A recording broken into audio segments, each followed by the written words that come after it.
Innal hamdalillah nahmaduhu wa nasta'inuhu wa nastaghfiruh wa na'udzu billahi min shururi anfusina wa min sayyiati a'malina man yahdihillahu fala mudilla lahu wa man yudlil fala hadiya lahu Ashhadu an la ilaha illallah wahdahu la syarika lahu wa ashhadu anna Muhammadan 'abduhu wa rasuluhu alladzi la nabiyya ba'dahu.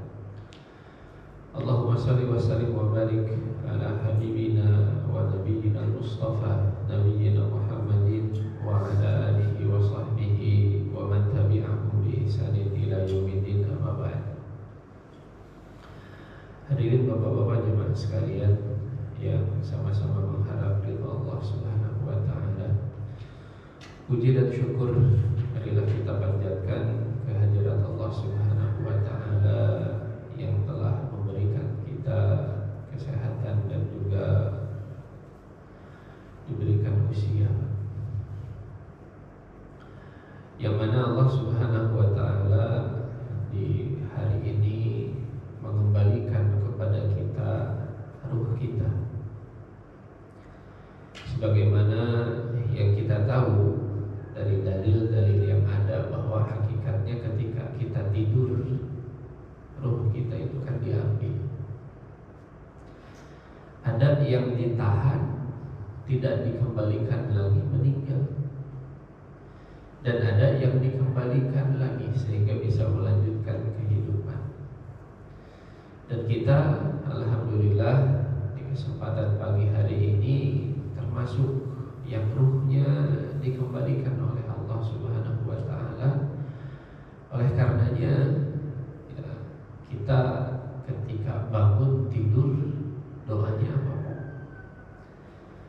Alhamdulillahilladzi ahyana ba'dama amatana. Segala puji bagi Allah yang telah menghidupkan kami setelah sebelumnya Allah mematikan kami.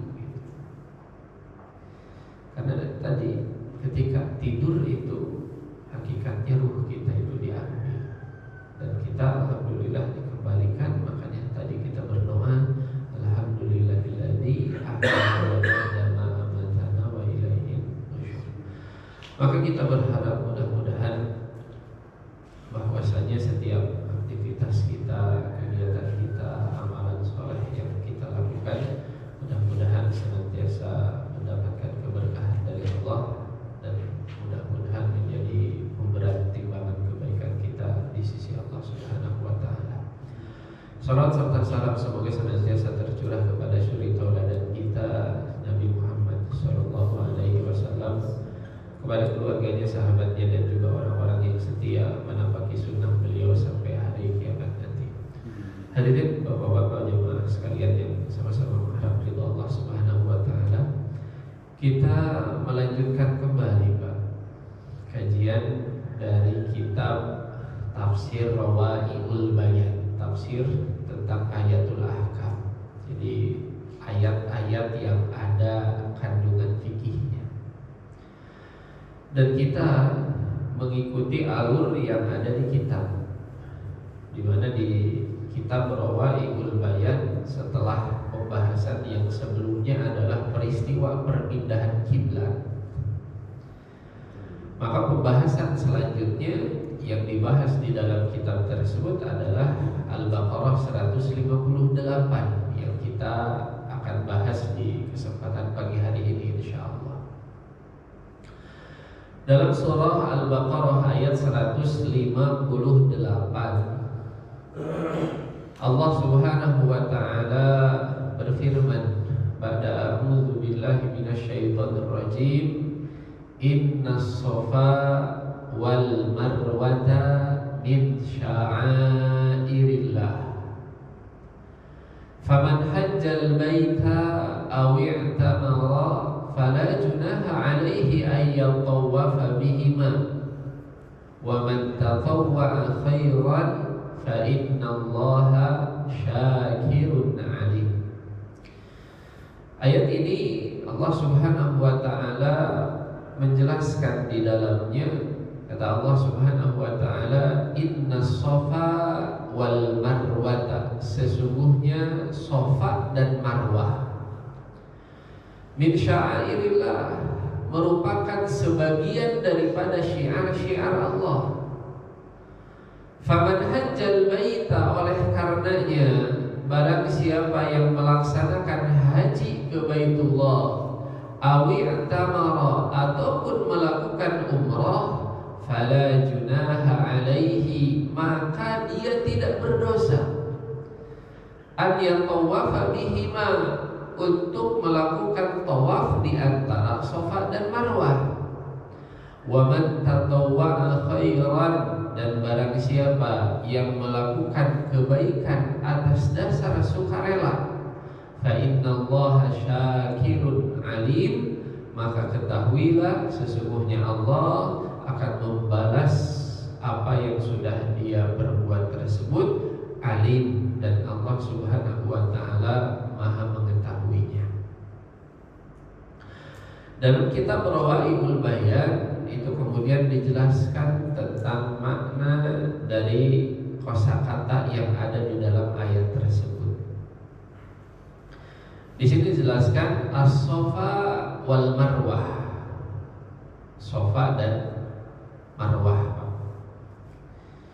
nama yang insya Allah sering kita dengar, Bukit Safa dan juga Bukit Marwah.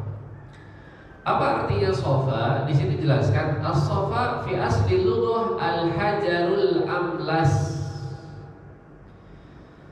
Safa itu adalah bebatuan yang licin, amlas, yang licin. Sementara Marwah adalah hiyal hijarah makana abyad amlas salban syadidas salabah, sama, adalah bebatuan juga yang warnanya putih, sangat keras dan juga licin. Makanya kedua bukit ini disebut sebagai Bukit Safa dan juga Bukit Marwah. Diberi nama demikian melihat dari karakternya, bebatuan yang putih dan juga tadi licin. Kenapa kemudian karakternya disebut tadi hijarah? Karena memang bebatuan atau gunung-gunung, bukit-bukit di Saudi itu tidak seperti di kita. Kalau di kita kan gunung-gunung, bukit-bukit itu tanah. Kalau di sana bukit-bukit dan pegunungan itu memang bebatuan. Maka kemudian kata Imam Al-Alusi, wa qad sara fil 'urfi alamaini limaudi'aini aw jabalaini ma'rufaini bi Makkah lil ghulbah. Maka dari karakter ini kemudian menjadi nama untuk dua tempat, dua bukit yang dikenal oleh masyarakat yang berada di kota Makkah, ya, itu nama Safa dan juga nama Marwah. Kemudian yang kedua, min sya'airillah, syiar. Syiar itu apa? Syiar di sini disebutkan wa hiya fil lughati al-alamah wa minhu asy-syiar lil alamah. Jadi syiar itu artinya adalah tanda, simbol, lambang. Wal muradu anna hadainil mawdi'aini min alamati dinillah wa min ma'alimihi wa mawadi'i ibadatihi. Dan yang dimaksud sebagai syiar di sini bahwasanya Safa dan Marwah itu adalah tanda-tanda, simbol-simbol dari sebagian agama Allah Subhanahu wa taala. Ya, Safa dan Marwah itu sebagian daripada simbol-simbol agama Allah. Wa min ma'alimihi, sebagian tanda-tanda agama Allah, wa mawadi'i ibadatihi, dan sebagian daripada tempat-tempat ibadah kepada Allah. Wasya'air, dan syiar itu ala kulli ma'alimiddin. Itu adalah nama untuk setiap tanda-tanda agama, simbol-simbol agama, lambang-lambang keagamaan, allati ta'abbadanallahu ta'ala biha, yang Allah jadikan sebagai sarana kita beribadah kepadanya. Ya, jadi setiap hal dari mulai perbuatan termasuk tempat yang dijadikan oleh Allah Subhanahu wa ta'ala sebagai sarana ibadah kepada Allah, itu semua disebut sebagai syiar. Ya, sholat, zakat, haji, itu semua syiar. Ya, tanda ya, yang Allah jadikan sebagai sarana untuk beribadah kepadanya. Sebab termasuk juga tempat. Maka kaitannya adalah dengan ibadah. Segala sesuatu yang Allah jadikan sebagai sarana kita beribadah kepada Allah, itu disebut sebagai syiar. Kemudian al-hajju, haji itu apa artinya, Pak? Secara bahasa, haji itu artinya menuju, berangkat menuju. Sementara dalam terminologi syar'i, haji itu adalah qasdul baitil atiq li'ada'il manasik, yaitu menuju, berangkat menuju rumah Allah dengan tujuan melaksanakan ibadah-ibadah tertentu seperti tawaf, sa'i, wukuf, dan juga amalan-amalan lainnya. Sementara umroh ya, secara bahasa artinya adalah ziarah, berziarah, mengunjungi. Kenapa disebut sebagai umroh? Maka di sini dijelaskan wal mu'tamir adalah az-zair li'annahu yu'ammiru al-makan bi ziyaratihi. Umroh itu dari kata makmur, ya, meramaikan, memakmurkan, meramaikan. Maka pelaksanaan ini disebut umroh karena orang-orang yang umroh itu dianggap meramaikan tempat yang dia tuju dengan kunjungannya tersebut. Maka ketika orang melakukan umroh ke Mekah, ya, secara bahasa dia sudah meramaikan Mekah dengan kunjungannya tersebut. Itu umroh secara bahasa. Adapun secara istilah, umroh adalah ziyaratul bait, mengunjungi Baitullah li'ada'i nusukin muayyan, untuk melaksanakan ibadah tertentu berupa tawaf, sa'i, mencukur, ya, dan juga beberapa ibadah lainnya, dan tidak termasuk di dalam umroh itu wukuf, mabit, melempar jumroh, ya. Kemudian ada kata junah. Junah itu adalah artinya dosa. Kemudian ada kata di sini adalah yang tawafa. Artinya adalah yang tawafa. Udgimatit ta atau fit ta, ya. Wa asluhu itu adalah tofa dan atofa bimakna wahid, yaitu mengelilingi. Nah, mungkin ada yang tidak terbiasa. Dalam artian gini, di ayat ini Allah Subhanahu wa ta'ala menyebutkan tidak berdosa melakukan yang tawafa bihima, tawaf antara Safa dan Marwah, ya. Sementara yang kita kenal ibadah yang dilakukan di antara Safa dan Marwah itu apa namanya, Pak? Sa'i. Tetapi Allah menggunakan kata tawaf, artinya berkeliling, karena sama. Ya, ibaratnya kita mengelilingi Safa dan Marwah, dari Safa ke Marwah, balik lagi ke Safa, balik lagi ke Marwah, seperti itu. Maka maknanya sama, sekalipun disebut tawaf, tapi maksudnya adalah sa'i. Nah, ayat ini disebutkan oleh Allah Subhanahu wa ta'ala ini sebagai jawaban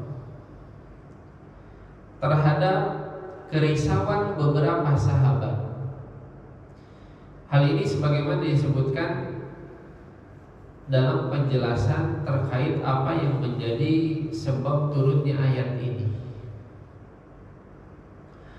Para ulama menjelaskan bahwa ayat ini sebagaimana disebutkan dalam beberapa hadis bahwasanya Urwah bin Zubair, salah seorang putra dari sahabat namanya Zubair bin Awam, seorang sahabat Nabi namanya Zubair bin Awam, menikah dengan Asma binti Abu Bakar. Asma putrinya Abu Bakar, berarti saudarinya Aisyah. Maka dari pernikahan Zubair dengan Asma ini lahirlah Abdullah bin Zubair yang pertama, dan yang kedua Urwah bin Zubair radhiyallahu taala anhu. Nah, karena Urwah dan Abdullah ini putri atau putra dari Asma yang merupakan kakak dari Aisyah, maka Urwah dan Abdullah ini adalah keponakannya Aisyah.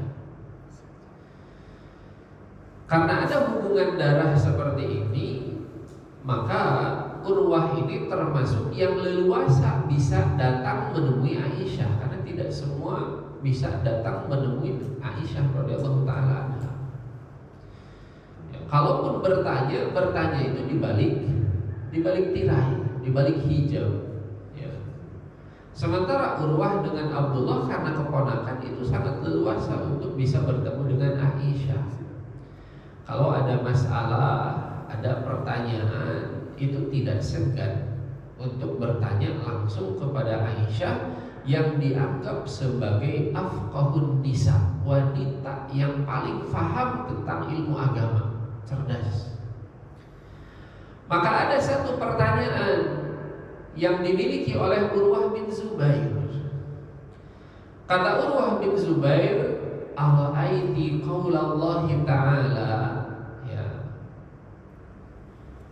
Urwah bertanya kepada Aisyah sebagai bibinya. Kata Urwah, "Apakah Anda memperhatikan firman Allah Ta'ala, Inna Safa wal Marwata min sya'airillah, faman hajjal baita aw i'tamara fala junaha alaihi ay yatawafa bihima." Ada satu kalimat Pak di ayat ini yang mana Allah mengatakan faman hajjal baita aw i'tamara, barang siapa yang melakukan haji ataupun umrah, fala junaha alaih, maka tidak berdosa bagi dia an yatawafa bihima, untuk melakukan tawaf antara Safa dan Marwah. Kalau haji ataupun umrah tidak berdosa kalau mau melakukan sa'i. Tidak berdosa kalau mau melakukan sa'i.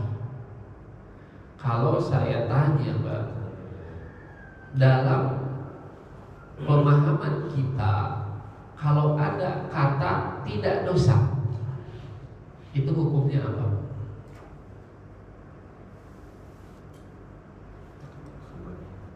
Mubah. Ya. Kalau ada istilah, kita ditanya, ya, kita mendengar misalkan ada pertanyaan, kemudian Ustadz yang menjawab itu mengatakan gak dosa. Tandanya apa? Tandanya perbuatan tersebut mubah, boleh gitu. Yang namanya boleh, ya mubah itu dikerjakan tidak apa-apa, ditinggalkan pun tidak apa-apa, mubah. Nah, ayat ini mengindikasikan ke arah situ. Ketika Allah Subhanahu wa taala mengatakan barang siapa yang mau haji ataupun umroh, maka tidak berdosa untuk melakukan sa'i. Tidak dosa melakukan sa'i. Berarti hukum sa'i apa Pak? Hukum sa'i apa kira-kira kalau nggak dosa? Mubah. Ya. Sementara kalau kita sekarang haji dan umroh sa'i nggak Pak? Bapak yang sudah haji dan umroh sa'inya ditinggalkan tidak? Melakukan sa'i atau tidak ketika haji dan umrah? Melakukan. Ya. Kenapa demikian? Bukannya mubah. Ya. Maka pemahaman ini kemudian ditanyakan kepada Aisyah, sehingga kata Urwah bin Zubair, fama aro ala ahadin junahan alla yatawafa bihima. Saya dari ayat ini berpendapat bahwasanya seseorang tidak berdosa ketika tidak melakukan sa'i. Gak apa-apa kalau gak sa'i juga, karena Allah mengatakan kalau mau haji dan umroh tidak dosa untuk melakukan sa'i. Oh, berarti tidak dosa itu mubah. Mubah itu dikerjakan dan tidak dikerjakan sama aja. Sehingga kalau saya berpendapat gak dosa meninggalkan sa'i, gak masalah kan? Itu kata Urwah bin Zubair. Maka mendengar perkataan keponakannya tersebut, Aisyah kemudian menjawab. Kata Aisyah, bi sama qulta yabna ukhti. Alangkah kelirunya perkataan kamu barusan, wahai keponakanku. Ya.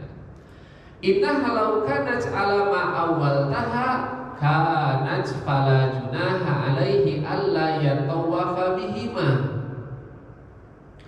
Kata Aisyah radhiyallahu taala anha, kalaulah sekiranya ayat tersebut maknanya sebagaimana apa yang kau katakan, harusnya redaksi ayat tersebut fala junaha alaihi alla yatawafa bihi, harusnya adalah tidak berdosa untuk tidak melakukan sa'i. Ya. Kalaulah ya benar perkataan kamu tadi, pendapat kamu, pemahaman kamu tadi benar, bahwasanya gak dosa untuk tidak sa'i, harusnya ayatnya memang mengatakan Allah yatawafa adalahnya, tidak dosa untuk tidak sa'i. Tapi ayatnya mengatakan tidak dosa untuk melakukan sa'i.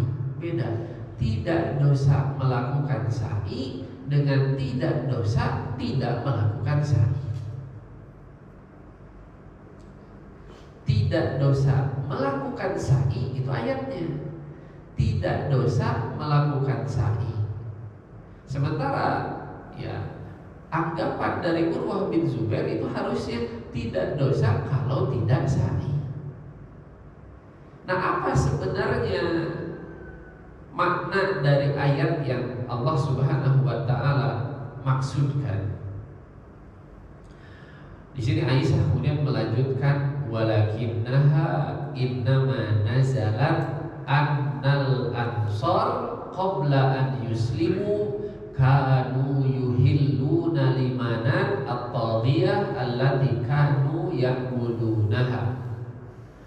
Wa kana man ahalla laha yataharraj an yatufa bis Safa wal Marwah. Jadi kata Aisyah radhiyallahu taala anha, ayat ini turun berkaitan dengan sahabat-sahabat dari kalangan Ansor. Ansor itu apa, Pak? Orang-orang asli penduduk Madinah, ya, yang menerima para sahabat yang hijrah meninggalkan tempat tinggal dan juga tanah kelahirannya, ya, di Mekah untuk mempertahankan agama Allah, memperjuangkan agama Allah Subhanahu wa taala. Diterima oleh penduduk-penduduk Madinah. Maka penduduk Madinah kemudian disebut sebagai Ansor, ya, kelompok-kelompok Ansor.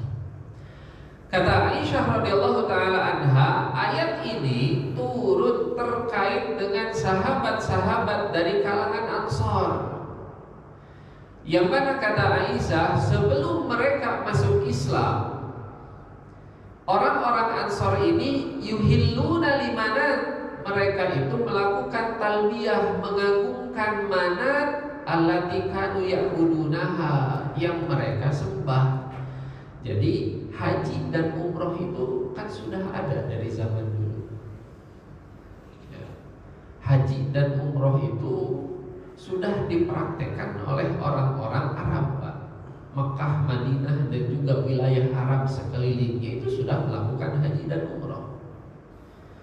Karena sebagaimana kita tahu, ini merupakan bagian daripada sisa-sisa ajaran dari Nabi Ibrahim alaihissalam. Ya. Jadi sudah ada dari zaman sebelum Nabi lahir, ya, Nabi SAW lahir, itu sudah ada yang namanya ibadah haji. Makanya kita kenal kisah tentang Abraha. Abraha itu kan membangun gereja, ya, di kota Yaman, di negara Yaman. Tujuannya apa? Karena Abraha melihat Mekah ini ekonominya maju. Kenapa bisa Mekah ekonominya maju, Pak?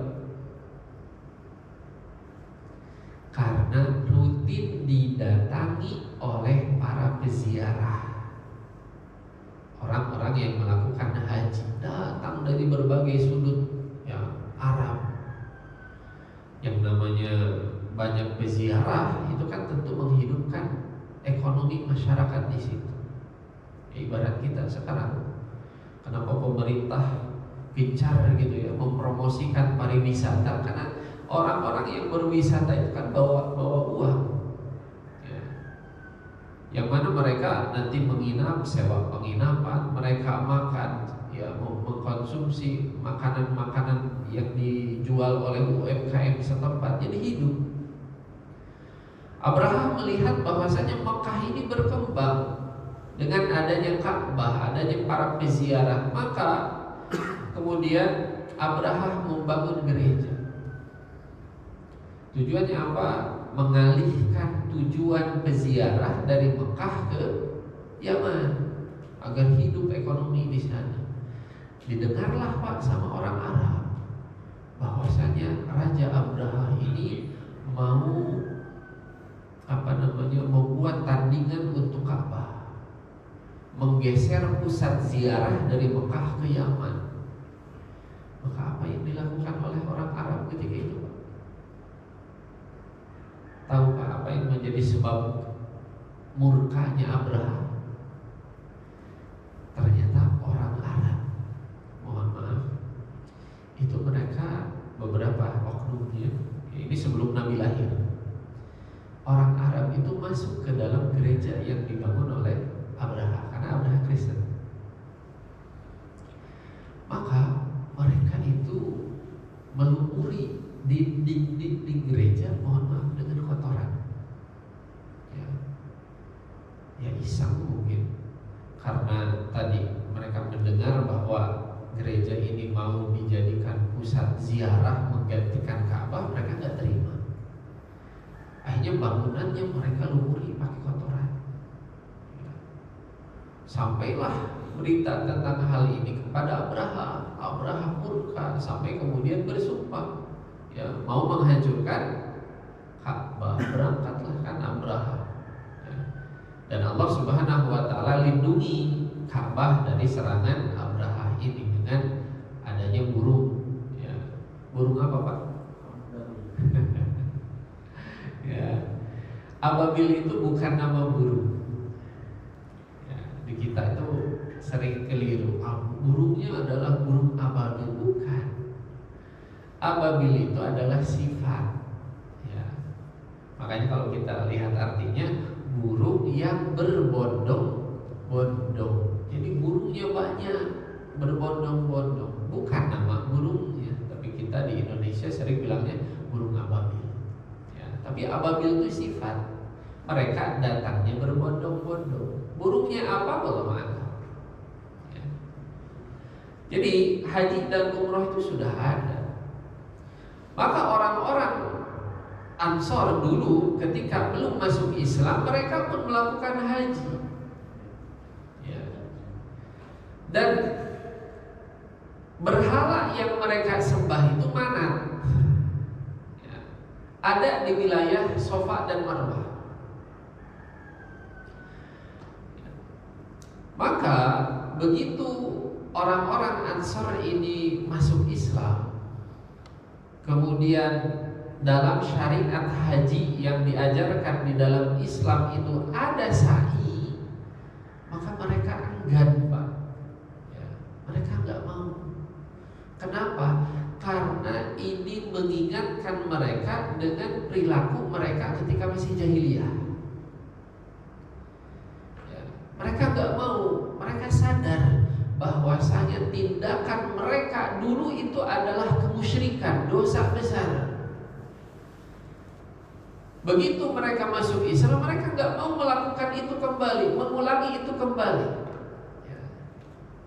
Mereka menganggap bahwasanya melakukan sa'i antara Safa dan Marwah itu tujuannya adalah mengagungkan berhala yang ada di sana.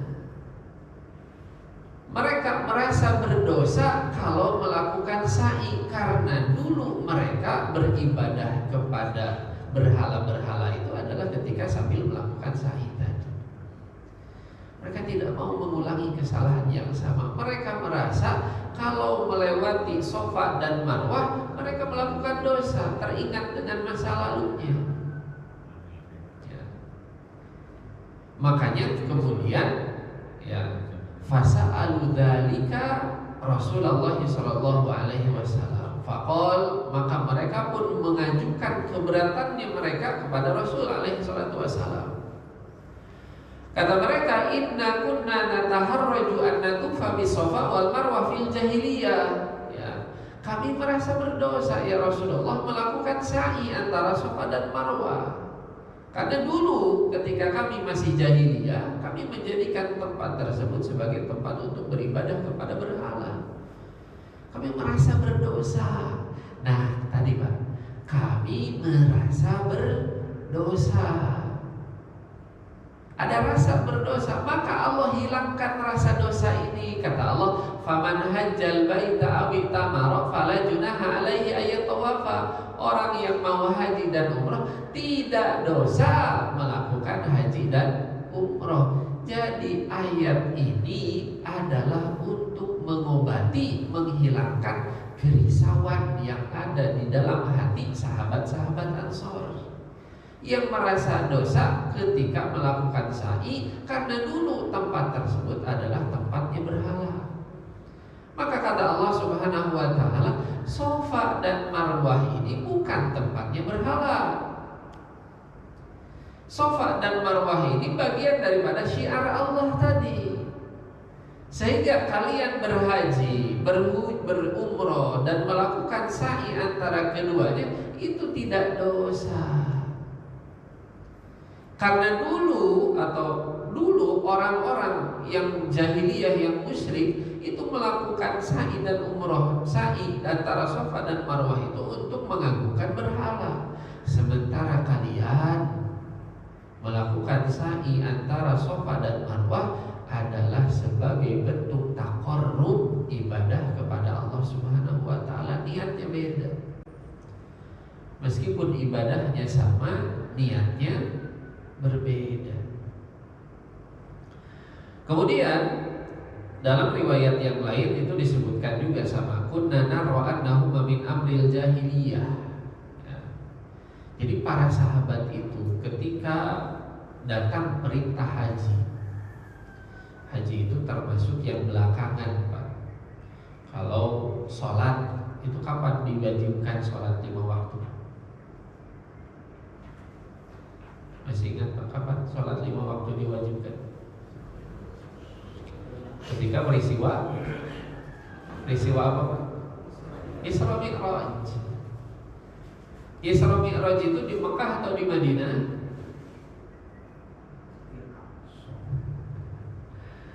Ya, Isra Mi'raj itu di Mekah atau di Madinah Pak? Di Mekah. Karena Isra itu, masih ingat Isra itu apa Pak artinya?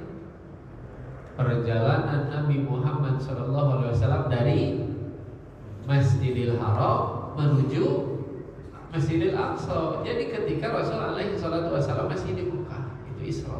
Mi'raj itu adalah peristiwa Nabi SAW naik dari Masjidil Aqsa ke Sidratul Muntaha. Jadi Isra itu perjalanan horizontalnya, Mi'raj itu perjalanan vertikalnya. Ya, Isra Mi'raj itu adalah di Mekah. Jadi sholat sudah wajib dari ketika masih di Mekah, tepatnya tahun 10 dari kenabian. Ya. Puasa itu diwajibkan tahun 2 Hijriah. Sementara haji diwajibkan tahun 8 Hijriah. Ya. Ketika sudah futuh Mekah, terjadi penaklukan kota Mekah, baru kemudian muncul perintah wajib ibadah haji. Nah, begitu diwajibkan haji, para sahabat ini kemudian bertanya-tanya. Karena Allah Subhanahu wa taala di beberapa ayat itu hanya menyebutkan tawaf di Masjidil, tawaf di Baitullah, tawaf di Baitullah, tawaf di Baitullah, tidak menyebutkan tawaf di antara Sa'i dan Marwah, tawaf di antara Safa dan Marwah yang kita kenal sebagai sa'i. Sehingga ada anggapan bahwasanya jangan-jangan sa'i ini bukan bagian daripada ajaran Nabi Ibrahim, tetapi sa'i ini adalah bagian daripada perkara jahiliyah. Orang-orang musyrik membuat-buat ibadah sa'i untuk menyembah berhala yang ada di antara bukit, yang ada di puncak Safa dan Marwah. Jadi di Safa ada berhala, di Marwah juga ada berhala. Jadi para sahabat itu bertanya-tanya, jangan-jangan sa'i ini dibuat oleh orang-orang musyrik. Oleh karenanya apa? Begitu sudah datang syariat haji dalam Islam, gak usah lagi haji, gak usah lagi sa'i. Gitu. Maka Allah Subhanahu wa taala turunkan ayat ini sebagai jawaban bagi dua pihak. Bagi pihak yang menganggap ini bukan ajaran Nabi Ibrahim, ini adalah bagian yang dibuat oleh orang-orang musyrikin Quraisy, sehingga gak usah lagi kita ikuti.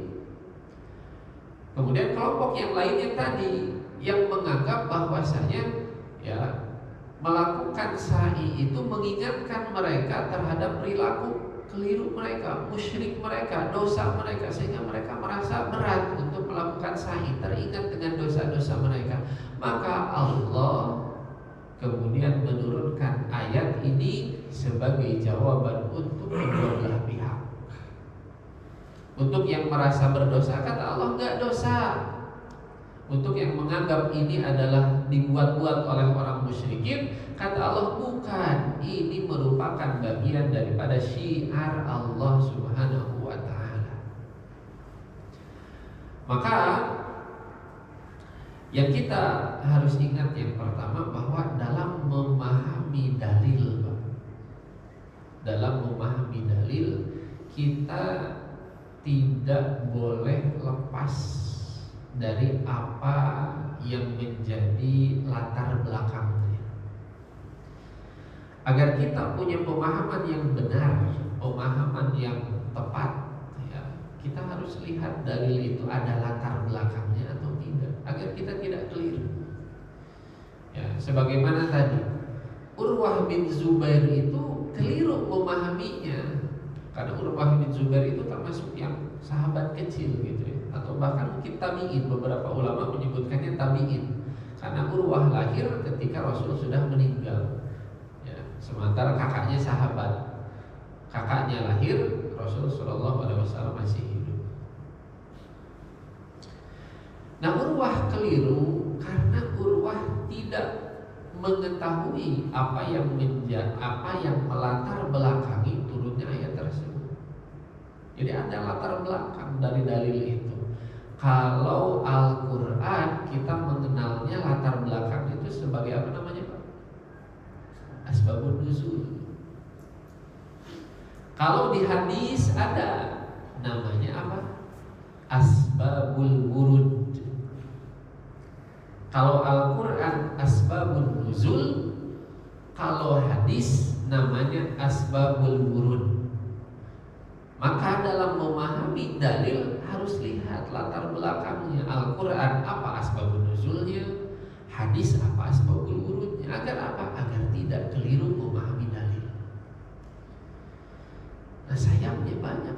di Indonesia para penceramah yang tidak memperhatikan itu. Salah satunya sempat ramai, ya, viral. Ada penceramah yang mentafsirkan surat Ad-Duha. Kan surat Ad-Duha itu bercerita tentang Nabi alaihi salatu wassalam, ya. Wadduha walaili idza saja ma wadda'aka rabbuka wa ma qala walal akhiratu khairul laka minal ula wa la sawfa yu'tika rabbuka fatarda. Itu kan terhadap Nabi, ya. Kemudian Allah sebutkan alam yajidka yatiman fa'awa, bukankah kami mendapatimu dulu dalam keadaan yatim, kemudian kami berikan tempat tenang, ya, kepadamu. Wa wajadaka dhallan fahada, dan kami mendapatimu dhal. Apa artinya dhalun, Pak? Sesat. Ya. Bukankah kami mendapatimu dhal fahada, ya. Kemudian Allah memberikanmu petunjuk. Nah, berdasarkan terjemah ini, dhalun sesat, ada seorang penceramah yang kemudian menganggap dulu Rasul Shallallahu Alaihi Wasallam pernah sesat. Ya. Jadi sebelum mendapatkan wahyu dianggap Rasul itu sesat. Ya. Ucapannya yang kontroversi sampai dilaporkan ke Polda Jabar. Ya. Itu mengatakan bahwasanya orang yang memperingati kelahiran Nabi Muhammad, orang yang memperingati maulid Nabi Muhammad, berarti memperingati kesesatannya Muhammad. Itu viral, wah ramai sampai dilaporkan ke Polda. Apa masalahnya tadi? Ya, mentafsirkan, memahami dalil tanpa melihat latar belakang. Padahal kalau kita lihat penjelasan para ulama, ini ada gitu penjelasannya. Dhal itu beberapa penjelasan yang disebutkan oleh para ulama. Ini mengingatkan Nabi akan nikmat-nikmat Allah. Ya. Salah satunya dulu Nabi alaihi salatu wassalam ketika kecil itu pernah tidak bisa pulang.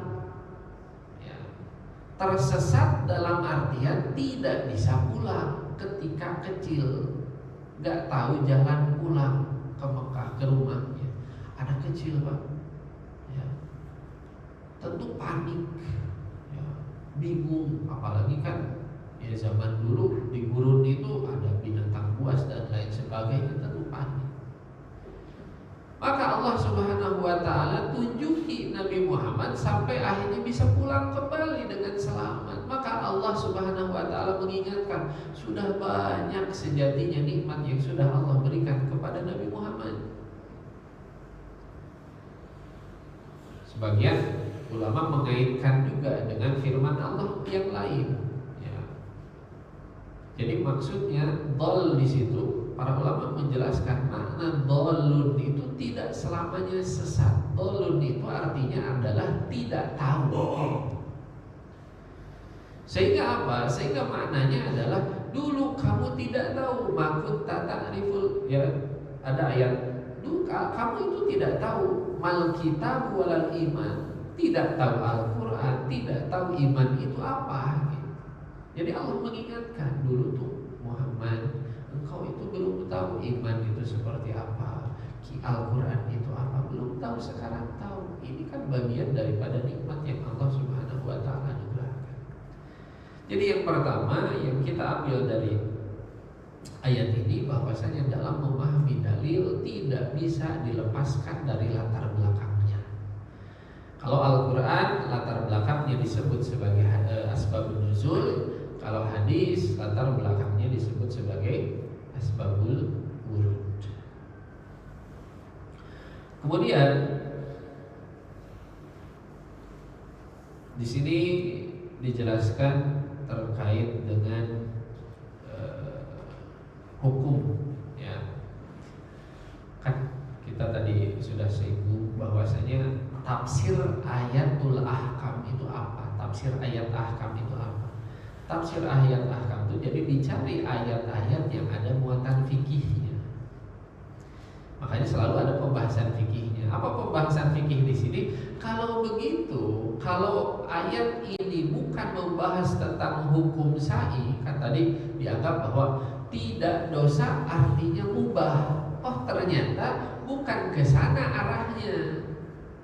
Allah mengatakan tidak dosa itu karena ada sebagian sahabat yang merasa dosa kalau melakukan sa'i, mengingat dulu itu adalah tempat mereka beribadah kepada berhala.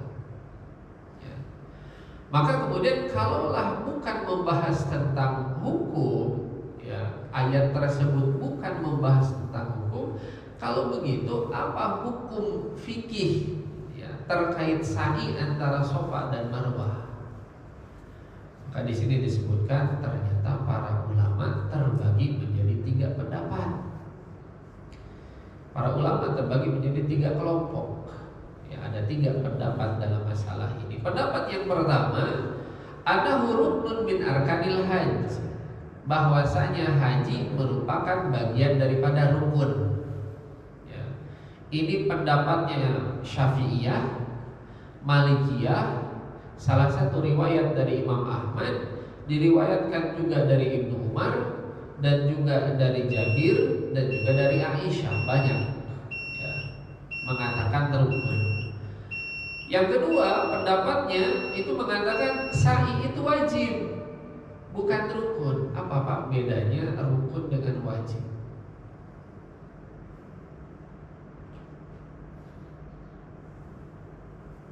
Nah di sholat juga kan ada bagian rukun sholat, ada bagian wajib sholat. Ternyata dibedakan. Ya. Rukun atau sa'i sebagai rukun haji artinya apa? Kalau tidak dikerjakan maka hajinya tidak sah. Ya. Kalau wajib berarti kalau ada orang melakukan haji tidak melakukan sa'i, kalau wajib gimana Pak? Sah atau tidak? Sah atau tidak? Sah. Tetapi wajib diganti dengan bayar apa? Dam. Ya, itu rukun dengan wajib. Dan dalam sholat pun demikian kan. Ada rukun sholat, ada wajib sholat. Rukun sholat kalau tidak dikerjakan, rukun sholat misalkan apa? Berdiri, sujud. Orang kelewat sujud Pak. Sujudnya sekali nih. Karena mungkin melamun, harusnya sujud 2 kali, dia sujud sekali. Gimana sholatnya? Gimana rakaat tersebut? Sah atau tidak? Tidak sah. Kalau yang ketinggalan wajib, misalkan apa wajib? Tasyahud awal. Sah atau tidak sholatnya? Bapak lupa. Harusnya duduk dulu, ini langsung berdiri ke rakaat ketiga. Sah atau tidak sholatnya? Sah atau tidak rakaatnya? Sah, tapi wajib diganti. Diganti pakai apa? Sujud sahwi. Ya, jadi rukun wajib itu seperti itu. Ya, kalau rukun sama sekali nggak sah. Di rakaat tersebut yang sujudnya cuma sekali nggak sah.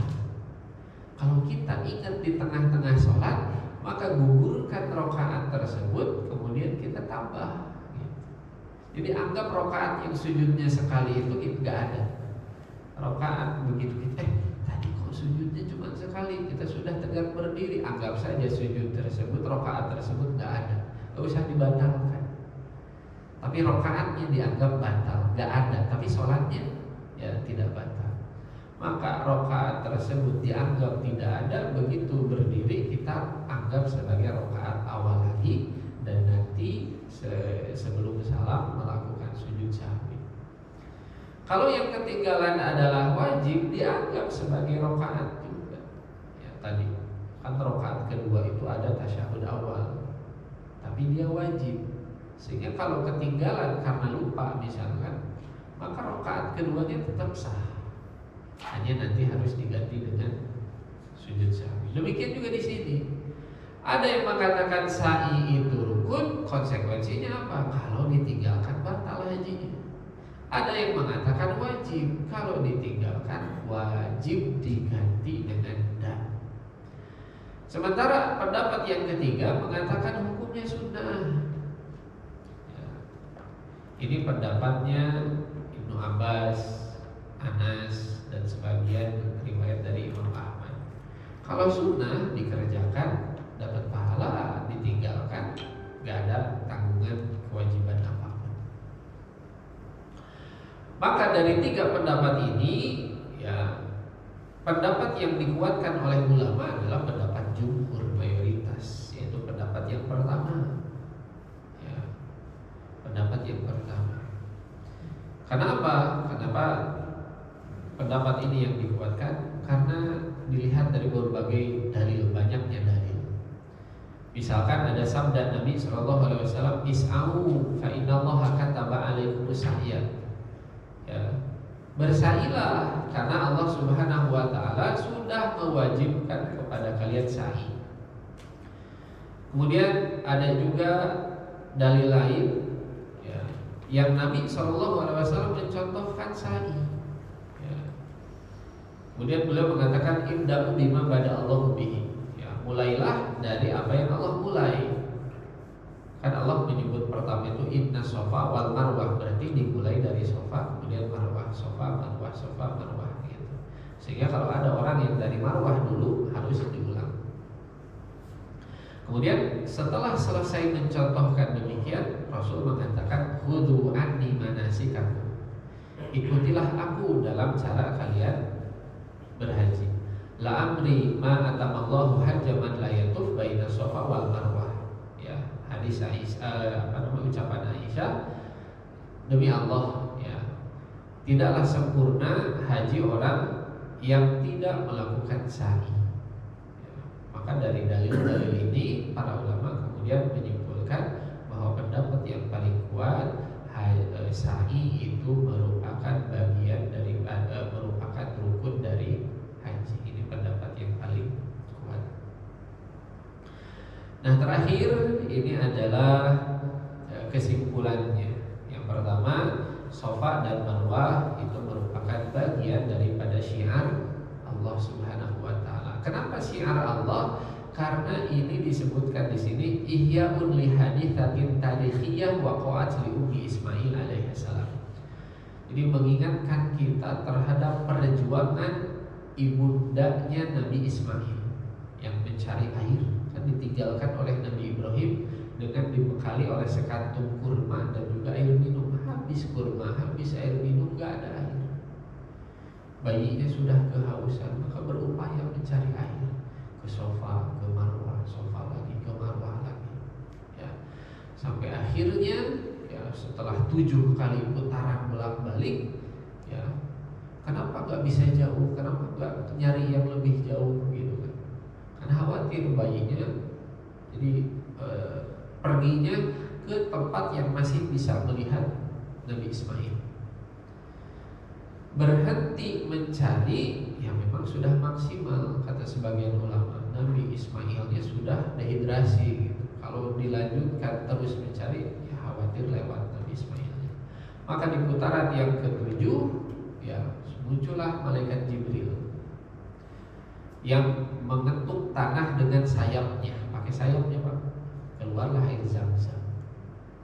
Jadi bukan kisah-kisah, mungkin kita pernah mendengar kisahnya Nabi Ismail merengek, ya, nangis meronta-ronta. Kaki Nabi Ismail yang masih bayi itu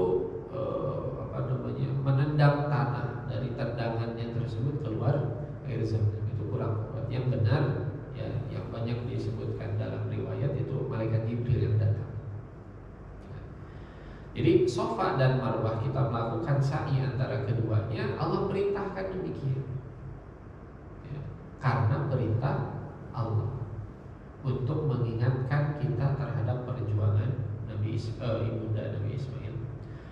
Kemudian tamassuhul musyrikin bil asnam fil jahiliyah inda sa'i la yamna'ul mu'minina minas sa'i bainahuma. Sekalipun dulu sa'i antara Safa dan Marwah itu dilakukan untuk menyembah berhala, tapi kaum muslimin kan melakukannya tidak untuk itu. Kaum muslimin melakukannya sebagai bentuk ketaatan terhadap perintah Allah Subhanahu wa taala. Maka niat itu yang membedakan kita. Bisa jadi perilakunya sama, ya, tapi niatnya kan beda. Kayak sekarang misalkan orang-orang Amerika itu kan banyak ya Pak yang memelihara jenggot lebat. Ya. Kemudian kita pun kan dianjurkan memelihara jenggot. Nah, kan ada juga yang mengatakan kan memelihara jenggot itu agar tidak sama dengan orang Yahudi, karena dulu orang Yahudi memelihara kumisnya lebat, jenggotnya dicukur. Kata Nabi, berbedalah dengan mereka, kita panjangkan jenggot, kumis cukur. Ya. Sekarang ternyata non muslim adalah memanjangkan jenggot. Terus gimana kita Pak? Potong jenggot panjangin kumis? Ya. Maka tentu gak usah. Kenapa? Karena niatnya beda. Ya. Orang barat memanjangkan jenggot bisa mungkin untuk terlihat maskulin. Ada juga memang penelitian ternyata jenggot itu sangat bermanfaat untuk kesehatan bagi kaum laki-laki. Itu ada kajiannya gitu. Jadi mereka mungkin niatnya untuk itu, tapi kita ya memelihara jenggot tujuannya apa? Sunnah Rasul alaihi salatu wasallam. Ya. Jadi bisa saja perbuatannya sama, tapi niatlah yang kemudian membedakannya. Sempat misalkan ramai mode celana yang di atas mata kaki gitu kan. Ya, artis-artis di barat juga kan celananya di atas mata kaki, pakai sepatu tanpa kaos kaki gitu. Jadi modis. Ya. Nah, kita juga gitu kan misalkan melakukan itu. Celana tidak melewati mata kaki. Sama gitu. Tapi niatnya kan beda. Kalau mereka untuk tadi fashion, sementara kita adalah menjalankan sunnah. Jadi penting sekali terkait dengan niat, karena niatlah yang membedakan perbuatan-perbuatan kita menjadi lebih bernilai, berbeda dengan orang-orang yang niatnya bukan karena Allah, bukan menjalankan sunnah dari Rasul Sallallahu Alaihi Wasallam. Itu mungkin yang bisa dibahas. Silakan kalau ada pertanyaan. Silakan. Assalamualaikum Ustaz. Waalaikumsalam. Tadi ayatnya itu diakhiri dengan fa innallaha syakirun alim. Nah, di sini diartikan Allah Maha mensyukuri, Allah Maha mengetahui. Nah, yang dimaksud Allah Maha mensyukuri atas sa'i tadi itu seperti apa Ustaz? Karena bersyukur itu kan hamba ya Ustaz. Ini seperti apa?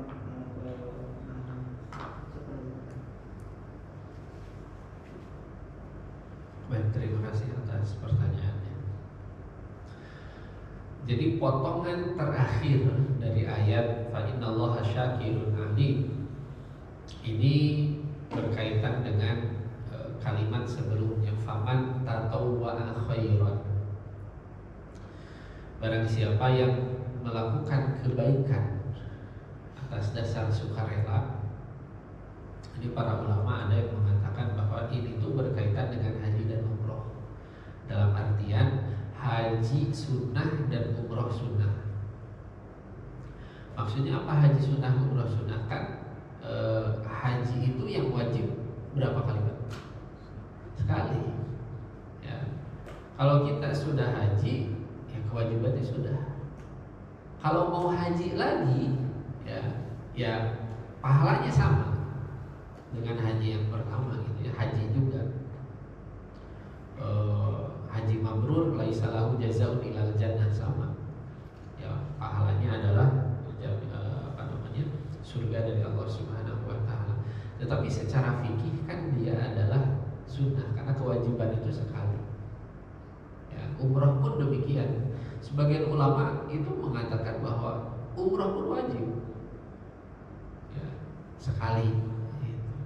Maka faman tatawwa'a khairan itu adalah kalau sudah haji, sudah umroh yang wajib masih ya mau melakukan haji lagi, umroh lagi, fa innallaha syakirun alim. Ada juga yang mengatakan bahwa ayat ini umum, intinya adalah melakukan kebaikan apapun atas dasar kerelaan hati dengan inisiatif pribadi gitu ya, melakukan amal soleh, sedekah dan lain sebagainya gitu. Maka orang yang melakukan ini, melakukan kebaikan atas dasar kesukarelaan dia, ya, fa innallaha syakirun alim, maka Allah ya syakirun alim. Nah, syakir bersyukur itu maksudnya seperti apa? Dijelaskan oleh beberapa ulama, maksudnya di sini adalah al-muqabalah. Ya, bersyukur di sini artinya adalah membalas. Jadi maksudnya bahwa orang yang melakukan kebaikan atas inisiatifnya pribadi, maka Allah akan balas ya, tindakan hambanya tersebut dengan cara Allah memberikan pahala yang besar. Jadi syakir bersyukur. Kan kita sering mendengar man lam yashkuril nas lam yashkurillah. Barang siapa yang tidak bersyukur kepada orang, ya maka dia tidak bersyukur kepada Allah. Kalau kita dikasih sesuatu sama orang lain, kita bersyukur. Cara bersyukurnya gimana? Ya, bersyukur itu kan ibaratnya berterima kasih. Cara berterima kasihnya gimana? Kita mendoakan, ya, kita juga balas dengan melakukan kebaikan. Kita jadi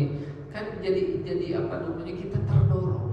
Ini kita ya terdorong untuk kemudian, saya juga ingin membantu. Pak, Bapak sudah luar biasa misalkan. Kalau nanti Bapak ada perlu bilang saja kepada saya. Insya Allah saya bantu, kan gitu. Ya, makna yashkuru itu kan gitu. Ketika kita diberikan kebaikan, kita berupaya untuk bisa membalasnya, ya, berterima kasih, membalasnya. Kalau ada perlu Pak, bilang saja, nanti saya bantu. Ketika kita sudah misalkan dibantu, diberikan bantuan oleh orang lain. Jadi secara makna itu muqabalah. Ya. Allah Subhanahu wa taala ketika ada hambanya yang melakukan ibadah ketaatan, ya, secara tatawu, atas inisiatif kerelaan pribadinya, maka Allah akan balas dengan kebaikan yang banyak, dengan pahala yang besar. Kemudian alim, ya, sebagian ulama itu menjelaskan, kan alim itu mengetahui. Jadi mengetahui mana yang memang dalam beribadah itu melakukannya dengan tujuan dan niat yang tulus karena Allah Subhanahu wa taala. Allah akan membalasnya, dan ingat, Allah Maha mengetahui mana yang tulus karena Allah dan mana yang tidak tulus karena Allah Subhanahu wa taala. Demikian Allah taala. Silakan kalau ada.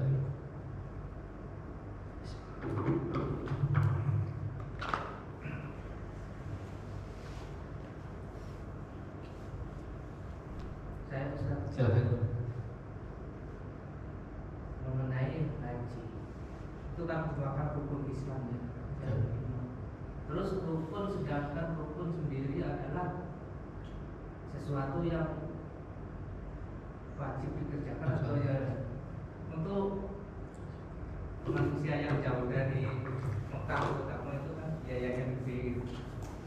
Terus kalau nggak bisa melaksanakan, berarti Islamnya nggak sempurna.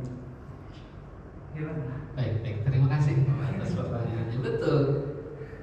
Ya.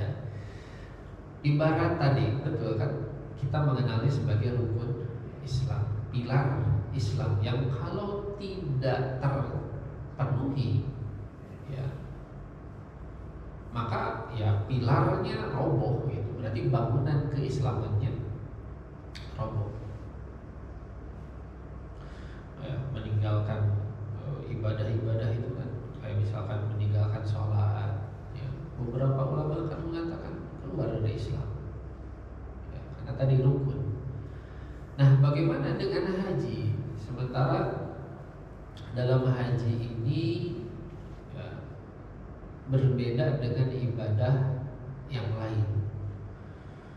Ada banyak hal yang perlu disiapkan, dari mulai tenaga, kesehatan, fisik, dan terutama adalah biaya yang tidak sedikit. Apakah ketika tidak mengerjakannya menjadi masalah terhadap identitas keislaman? Tentu menjadi masalah, ya, bagi orang yang mampu. Ya, orang yang mampu haji sudah cukup dananya, tapi tidak mau melakukan haji, maka dia berdosa. Ya, dia berdosa. Kalau menunda-nunda seperti itu, dia berdosa, padahal sudah cukup. Dia sudah secara fisik dia sehat, secara finansial dia mampu, dia tidak haji, dosa. Ya. Kalau sama sekali tidak mau haji, menganggap gak perlu dan lain sebagainya, ini bahaya. Ya. Menolak syariat, konsekuensinya besar. Sehingga di dalam Al-Quran Allah Subhanahu wa Ta'ala itu berikan pengecualian, ketentuan bahwasanya kewajiban haji ini manistato'a ilaihi sabila, hanya berlaku bagi yang mampu. Mampu secara apa? Yang paling utama itu adalah mampu secara finansial. Ya, para ulama mengatakan manistato'ah, istito'ah apa? Yang paling utama adalah istito'ah terkait dengan zat, bekal. Ya. Kalau zaman dulu lebih ekstrim, dalam artian ya perjalanan kan lebih lama, ya, sehingga dia itu harus punya bekal untuk dirinya sendiri, dari mulai kendaraannya, untanya, ya, bekal sepanjang perjalanannya, dan juga punya bekal bagi keluarga yang dia tinggalkan. Anak istrinya itu perlu dibekali. Ya. Kalau sekarang kan relatif tidak terlalu lama, ya, 40 hari untuk haji itu kan. Apalagi mungkin haji-haji yang eksklusif itu lebih singkat lagi. Intinya adalah bahwasanya Allah Subhanahu wa Ta'ala memberikan uzur, ya, bagi orang-orang yang berhalangan, ya, yang mana halangannya itu termasuk uzur syar'i, itu boleh. Dalam artian tidak terkena catatan terkait dengan pelanggaran terhadap rukun. Ya. Orang kayak misalkan dalam sholat itu berdiri itu rukun, sehingga kalau ada orang yang sholatnya nggak berdiri tidak sah sholatnya. Tapi bagi orang yang sakit kakinya, ya, sehingga tidak bisa berdiri, maka sholatnya boleh saja dia kerjakan sambil duduk. Jadi ada uzur, ya. Haji wajib bagi yang mampu secara finansial dan juga mampu secara fisik. Kalau kemudian tidak berkemampuan, berarti dia punya uzur. Selama ada uzur, yang mana uzurnya ini termasuk dari uzur syar'i yang dibenarkan oleh syar'i, maka kewajibannya gugur, tidak bermasalah. Tidak ada dosa bagi orang yang belum berkesempatan haji karena memang masih terhalang, terkendala oleh kemampuan, baik kemampuan fisik ataupun kemampuan finansial. Jadi tidak tidak dosa